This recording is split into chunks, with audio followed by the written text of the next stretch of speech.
Welcome to Dialogue. Today we're opening up a topic that feels like, well, the ultimate spiritual paradox. It really is the idea that the biggest barrier to your growth is often the very practice you've adopted to achieve it. We're doing a deep dive into that unexpected challenge, looking right inside the mechanisms of self-sabotage. Specifically when that sabotage is dressed impeccably in linen and smells faintly of high-grade essential oils. You've got it. We're talking about the spiritual ego. What happens when that authentic drive for self-discovery, which is a truly noble ambition, gets secretly co-opted? Hijacked, really. Consumed by the ego's deepest desire for status, importance, and, above all, superiority. So the mission today is to analyze exactly how that happens. We're examining how spirituality, a path intended to dissolve the illusory self, can become the perfect, unassailable hiding spot for our deepest insecurities.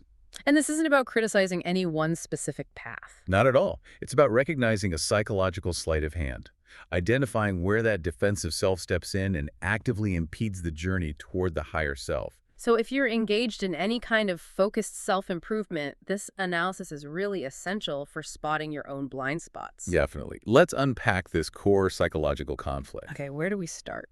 I think we have to start by framing the ego correctly. It's not the villain of the story. Right, it's not some evil parasite. It's a necessary component of our psychology.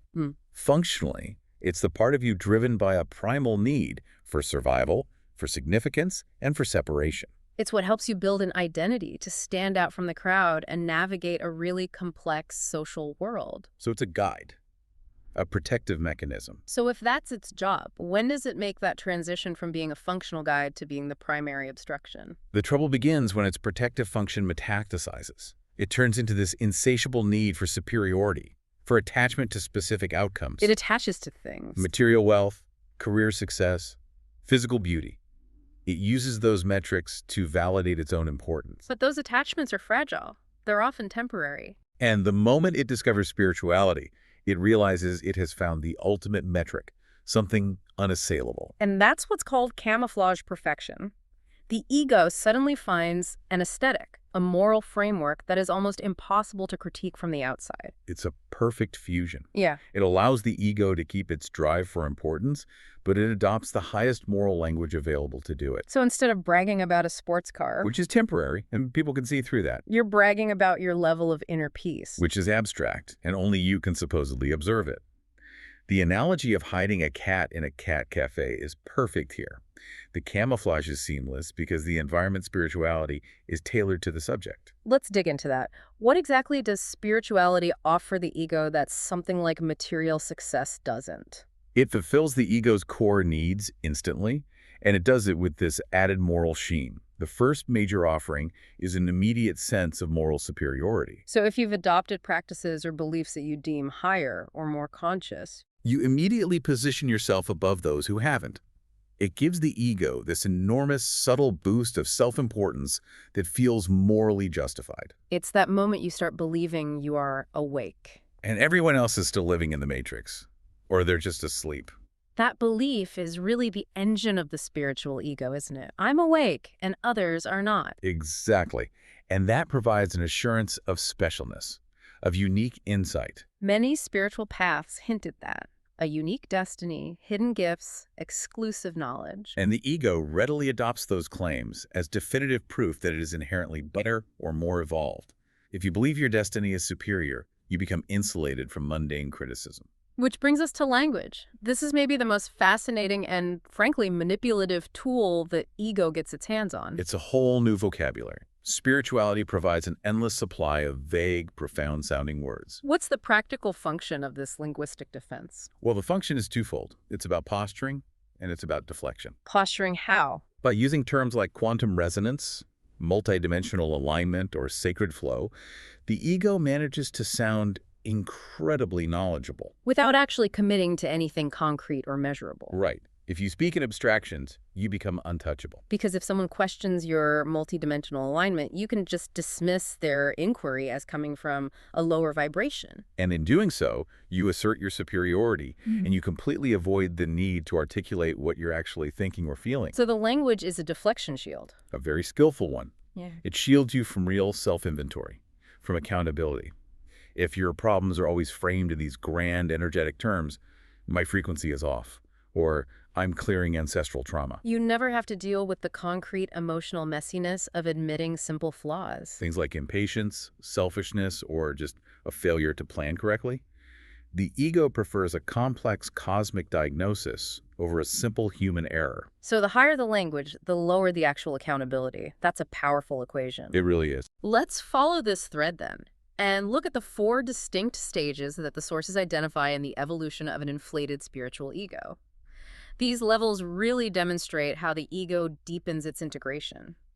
It moves from just a temporary feeling of self-importance to this state of full-blown untouchability. Think of them as psychological milestones. They're highly relatable because they trace that path where an initial curiosity hardens into a dogmatic identity. We start with level 1, the new awakening ego. This is the person whose enthusiasm just vastly outweighs their actual experience. This phase is all about immediate, disproportionate self-importance based on a minimal introductory action. So they've had their first profound experience. Maybe a really moving meditation retreat or one deeply insightful conversation, and they mistake that initial rush of novelty for permanent enlightenment. If they feel that shift and immediately assume they've jumped several levels above everyone else. And the illustrative contradiction here is just crucial. They'll announce, I think I'm becoming enlightened. I don't get angry anymore. But there's always a catch. And the follow-up exposes the ego's trap. Accepted people who aren't on my vibration. So they haven't transcended anger at all. They've just refined their target list. Yeah. Their new spiritual identity has become a new source of judgment, a new way to categorize and exclude others. The ego has successfully reframed prejudice as wisdom. Absolutely. Anyone who challenges their new perspective or just operates differently is immediately labeled low vibration. And that justifies their anger, their disconnection, all under a spiritual guise. The ego is creating an exclusive spiritual tribe. Okay, so then we move to level 2, the I read one book, ego. This seems to be the intellectual trap where knowledge replaces genuine internalization. It is the intellectualization phase. This is the behavior of taking a single profound source, a foundational text, a philosophical system, a major therapeutic concept, and immediately applying it externally. As a diagnostic tool for everyone else. Exactly. They absorb a concept like ego or narcissism and immediately use it to categorize, critique, and pathologize their friends, their family, their colleagues. This leads to those great, specific, and kind of humorous examples of overdiagnosis. The friend simply says, I just wanted fries. And the level 2 person diagnoses it as ego. The problem isn't the knowledge itself. It's the weaponization of it. Right. They miss the essential point that this knowledge is meant for self-inventory, for humble internal reflection. The ego flips that script completely and turns the focus outward. So they gain validation not from their own internal shift, but from their perceived ability to intellectually dissect and expose the flaws in others. The desire to sound smart about the text completely supersedes the desire to actually understand its deeper implications for their own behavior. Then the transformation gets much more performative at level 3, the guru persona ego. This is where the spiritual journey suddenly demands an entire aesthetic and physical performance. The shift from intellectualization to dramatization is key here. They start adopting these affected mannerisms that are designed to project an unearned authority. And this often shows up in how they speak. 2 ways. First, the pacing of their speech dramatically slows down. They speak incredibly deliberately, inserting these long pauses for no functional reason, as if every mundane utterance is a divine pronouncement. A pronouncement that requires maximum contemplation time from the listener. It demands deference.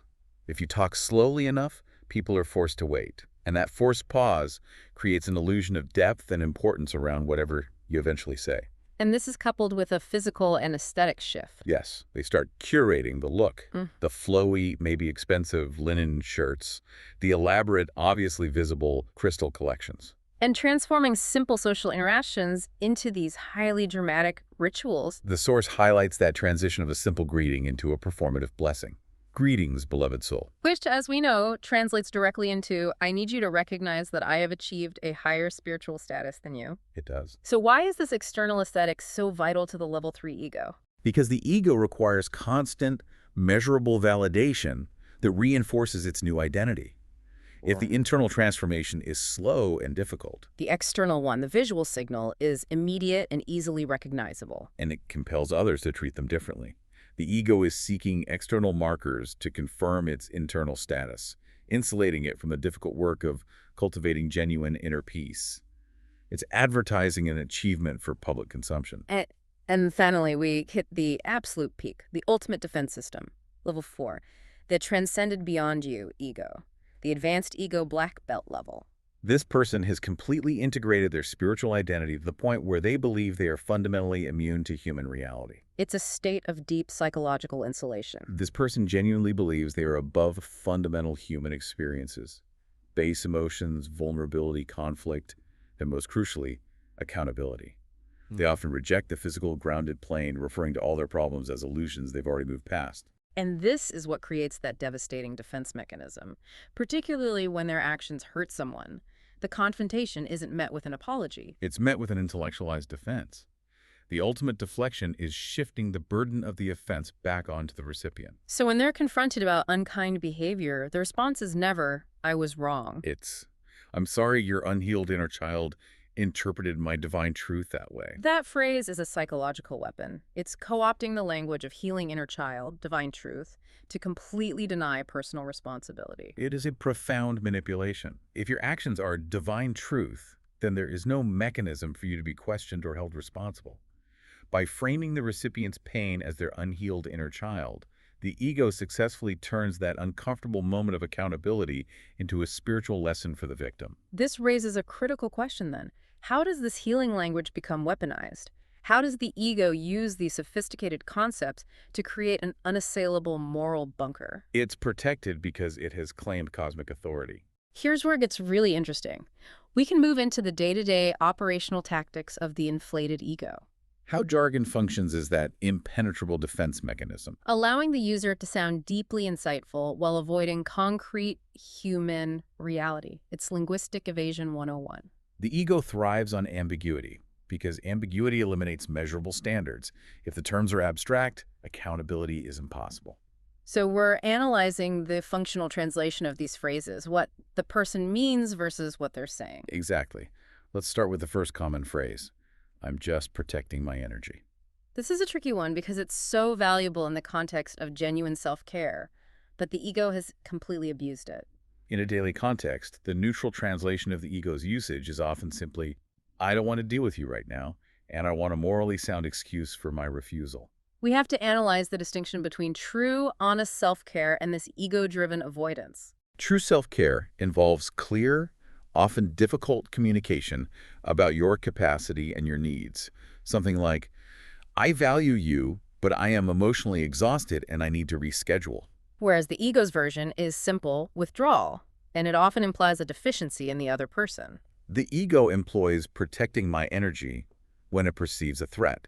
And a threat can be confrontation, emotional labor, or anything that requires effort outside its prioritized comfort zone.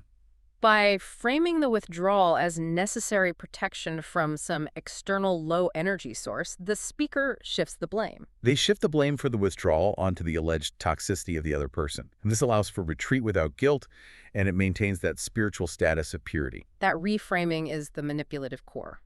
Okay, next phrase. This doesn't align with my frequency. This sounds profoundly spiritual. What's the functional translation? The functional translation is, I don't feel like doing this, and I required this decision to sound like it was dictated by the universe, not my personal whim. This is where abstract concepts completely replace concrete communication. So when you say you can't attend an event because it doesn't align with your frequency, what's the psychological payoff? It elevates your personal preference to an undeniable spiritual principle. If you simply say, I'm not interested, you open yourself to normal social questioning or negotiation. But if you cite the universal frequency, You shut down all inquiry. The ego gains two things. The assertion of specialized knowledge, only I can perceive this energetic misalignment, and the removal of any need for justification. It's a cosmic necessity. it's an effective way to enforce arbitrary personal boundaries without the maturity required to just say no plainly. Exactly. Finally, let's tackle phrase 3. I'm setting boundaries. This is perhaps the most necessary and yet the most vulnerable phrase the ego can co-opt. Healthy boundaries are fundamental for mature reciprocal relationships. But the ego's translation often devolves into, this is an excuse to avoid uncomfortable conversations and shield myself from criticism. We need a really deep distinction here. So how does a genuine boundary differ from a weaponized one? A true boundary is specific. It's relational. It's focused on managing behavior within the relationship. For example, I cannot continue this conversation if you raise your voice. I will step away and we can return to it later. It's clear, it's actionable, and it requires courage. A weaponized boundary is vague. It's often delivered defensively, and it's used to dodge accountability after a transgression has already happened. So if you're confronted about damaging behavior, say, forgetting an important commitment, and you respond with, I am setting a boundary around negativity in my life. You're not protecting your mental health. You are using the language of empowerment to slam the door on criticism and evade responsibility. So the ego is cosplaying as self-care. It is. It adopts the sophisticated language of healthy relationships to justify fundamentally selfish, unaccountable actions. The key indicator is the intent then. If the boundary feels self-righteous, rigid, and is used to impose silence on others, rather than serving as a flexible, protective structure for yourself, the ego is likely in charge. Real self-care is often difficult and messy. Ego care is always tidy, performative, and focused on being right.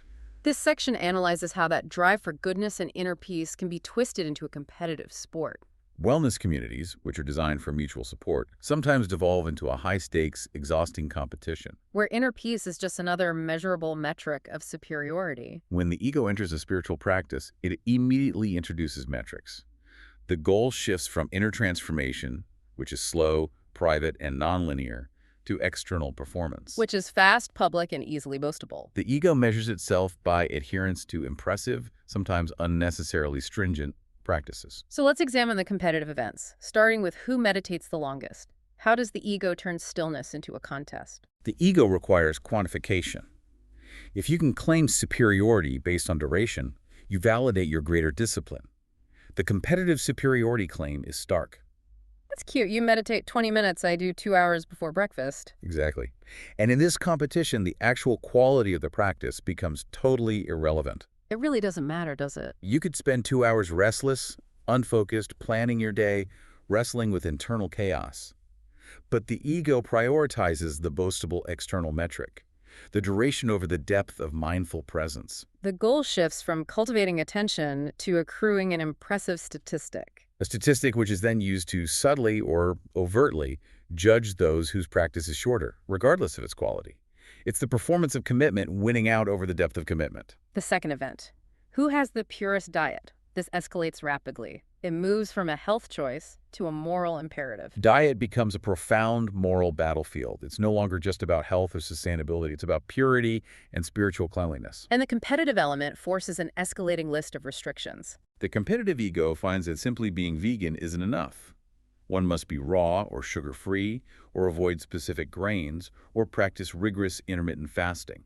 All presented as indicators of superior moral character and higher consciousness. And that competitive spiral leads to the humorous but sad truth captured in the sources. The restrictions eventually pile up to the point of self-deprivation. I don't eat processed food, or sugar, or animal products, or grains, or joy.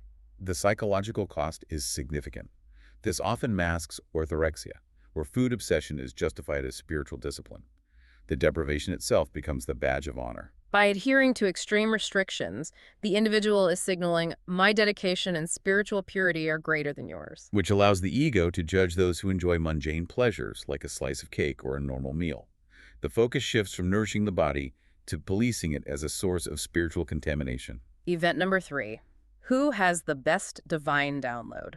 Now we're competing in the realm of perceived mystical access. This is the pursuit of exclusive spiritual insight.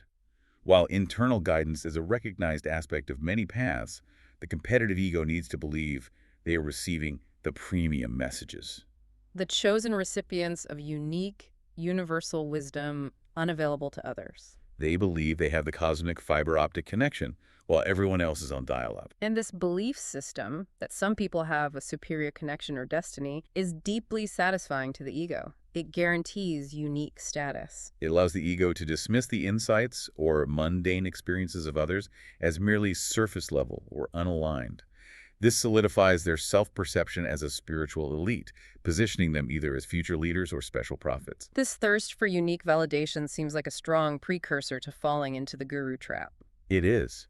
Believing you are qualified, even obligated, to teach others based on these premium downloads. And the final event in the Olympics.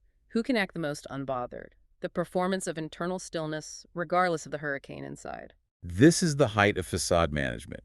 The external image must project absolute, unflappable, serene control, even if they are consumed by anxiety or deep frustration internally. They feel compelled to present the ultimate spiritual achievement of non-reactivity. Often through that affected stillness or detached language. That moment of profound contrast between internal turbulence and the external statement, I am a still pond in the forest of forever. The energy that should be used for genuine emotional processing and integration is entirely diverted into maintaining that flawless, unbothered mask. The ego knows that chaos is the ultimate sign of failure in this competitive environment, so it forces suppression. The goal is no longer cultivating inner peace. It's perfecting the appearance of peace to maintain superiority in the spiritual hierarchy. If we connect all these competitive and linguistic defense mechanisms, they converge on the concept of spiritual bypassing. This is arguably the ego's most powerful tool, using spiritual practices, beliefs, and jargon to strategically avoid genuine emotional work and hard-earned growth. It sounds like the ego is using spirituality to achieve a fast, superficial relief from uncomfortable feelings, rather than deep, sustainable transformation. That's exactly right. Genuine growth requires integration, confronting, and accepting the messy, difficult, flawed parts of yourself. Bypassing achieves separation, using spiritual concepts to create distance from those parts. Let's detail the specific tactics of avoidance, starting with how the ego handles negative emotions. The first tactic is avoiding emotions by labeling them low vibration. If you feel sadness, righteous anger, grief, or fear, the ego immediately labels these complex, necessary human emotions as merely a low frequency that must be suppressed, released, or expelled. So it allows the person to avoid the discomfort and vulnerability of truly sitting with those feelings. And understanding their root cause. Instead of saying, I am deeply sad about this loss, they immediately jump to, I need to align my energy and release this heavy vibration. The necessary human experience of mourning is just shut down. The emotion is not processed. It is dismissed as energetic contamination. This prevents you from integrating the lesson or the trauma attached to that feeling. And the second tactic? Avoiding hard conversations by declaring them not aligned. This is crucial in relationships. If a relationship requires difficult feedback, accountability, or conflict resolution, all of which are painful necessities, the ego steps in. And labels the entire interaction as unaligned with my current flow or toxic. This allows for a total retreat while giving the person the moral high ground. They can say they're choosing peace when in reality they're choosing evasion. They have no mechanism for mature conflict resolution because the concept of conflict itself has been spiritualized into something they are too evolved to handle. Precisely. And the third and most damaging tactic is avoiding responsibility by calling challenging circumstances meant to be, or karma. This is where free will is completely sacrificed for comfort. If I fail, it wasn't my incompetence or my lack of effort. It was destiny, or a lesson from a past life. It is the ultimate abdication of personal agency. So if you make a selfish decision, or you fail to meet a commitment, or you harm someone, Instead of owning the action, the ego whitewashes it by declaring it fate. This eliminates the need for apology, for corrective action, or for growth because it was necessary for the universal balance, or it was just my karma playing out. the ego would rather be a passive victim of fate than an active, flawed, responsible agent. So we have to ask, why does the ego prefer this bypassing facade over the reality of genuine healing? The answer has to be vulnerability. It is. Healing requires profound humility. It means confronting shame, allowing old patterns to be exposed, admitting flaws, and allowing others to see one's struggle. The ego's primary mandate is separation and control, and it views vulnerability as an existential threat. A sure sign of imperfection and lack of control. So if vulnerability is kryptonite, the spiritual persona is the ego's suit of armor. Yes. Instead of that arduous, painful, non-linear process of true internal change. The ego creates that perfect, clean, peaceful, spiritual persona, the facade we talked about. And that persona is far easier to maintain through external performance and jargon than actual transformation. So the ego trades authentic depth for external appearance. And the messy reality of the human condition for a tidy, performed spirituality. Now we analyze the moment the ego fully and dangerously takes control. The belief that one has attained such a heightened state of ascension that they are exempt from normal human checks and balances. And can now serve as the definitive source of unsolicited advice for everyone else. This is the guru trap.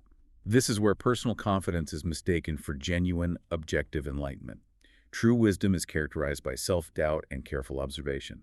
The trapped ego needs to constantly perform and broadcast its elevated status. It genuinely believes it holds the exclusive key to salvation for everyone around it. And the result is a complete failure of empathy and basic human communication. If a friend approaches with a simple problem, "I'm having a rough day," what they need is validation, not profound cosmology. But the trapped ego completely misses the mark. It defaults to the complex spiritual diagnosis because that confirms the ego's special status. The friend needs connection, maybe just a suggestion for a nap. But the guru trapped response is often, your chakras are misaligned and your aura is vibrating at a 3-level frequency. The ego requires the issue to be complex so that only its specialized knowledge can solve it.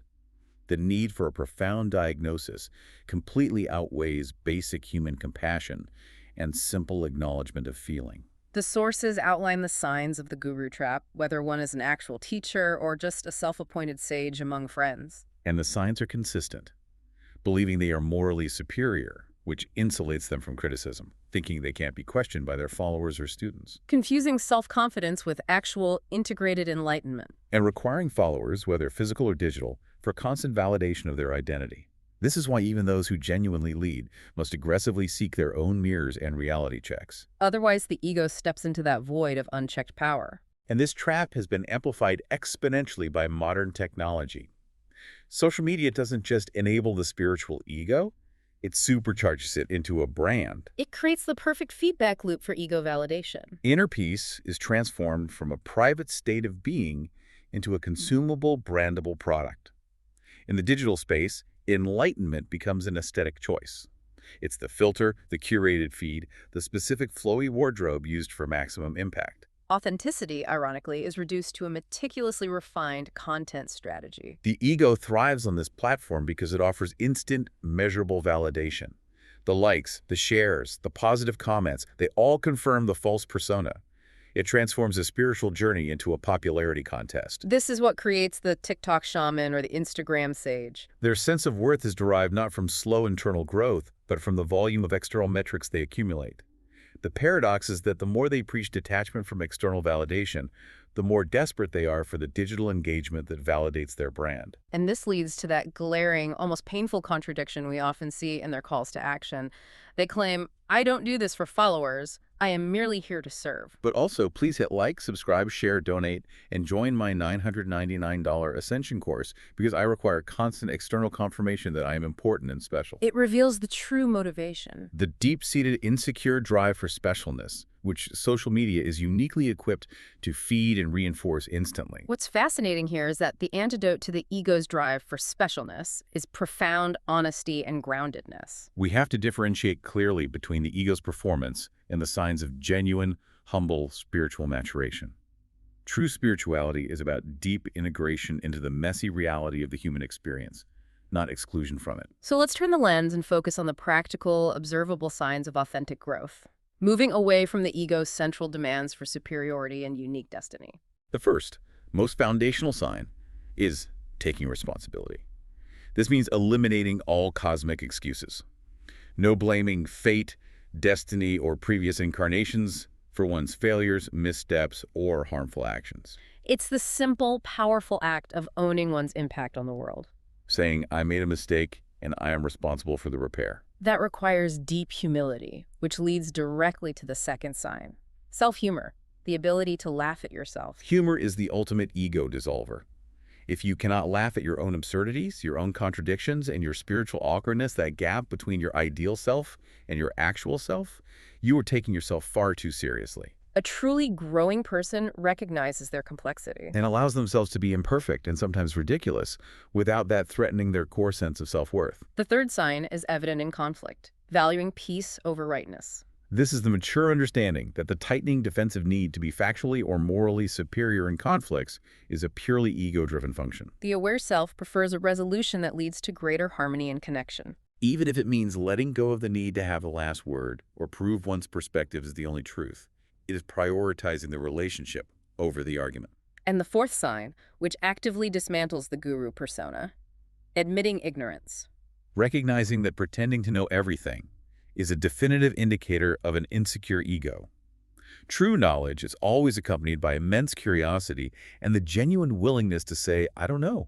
Or, my understanding here is limited and I need to learn more.